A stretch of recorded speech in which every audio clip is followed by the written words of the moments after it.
Hello, and welcome to Bedtime Stories with Mozart.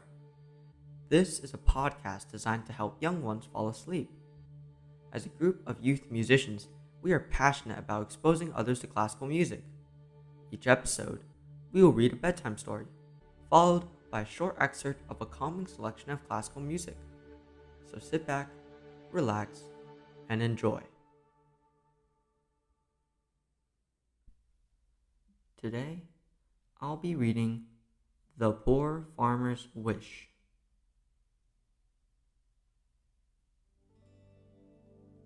There was once a poor farmer who found it a great struggle to get ahead in the world.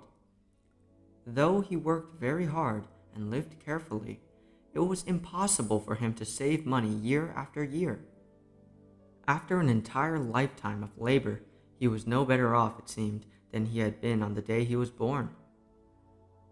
One morning, he seized on the notion that if ever he was to own anything at all in this hard world, it would have to simply appear before him. He wished and wished that one morning he would wake up and discover riches aplenty heaped upon his own hearth.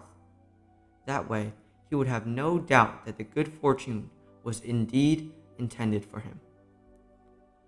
He thought of this as he went about his daily tasks in the field.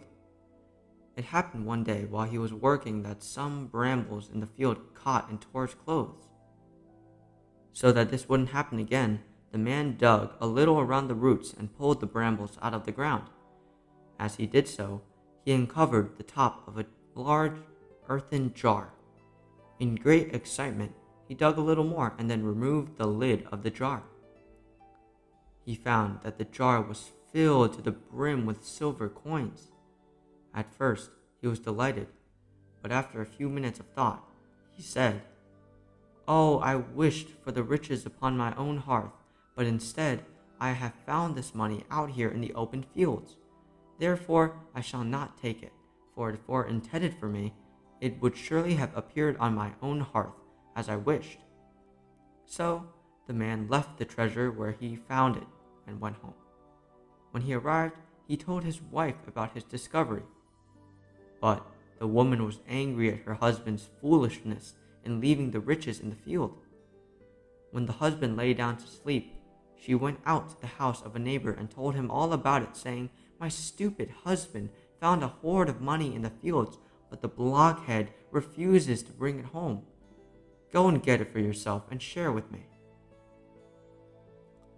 The neighbor was very pleased with the suggestion, and he went out to find the treasure where the woman had described it.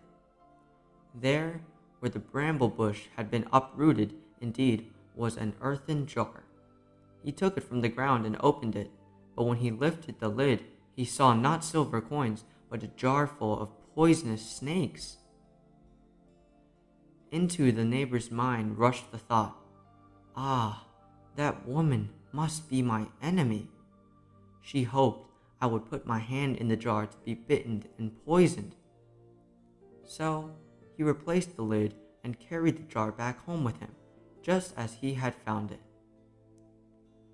When night came, he went to the house of the poor farmer, climbed on the roof, and emptied the jar of poisonous snakes down the chimney. When dawn came, the poor farmer who had first discovered the jar got up to start the day. As the morning rays of the sun fell upon the hearth, his eyes opened wide, for the hearth was covered with silver coins. His heart swelled with gratitude. He said, "Oh, finally, I can accept these riches, knowing that they are surely intended for me as they appeared upon my own hearth, as I wished." The end.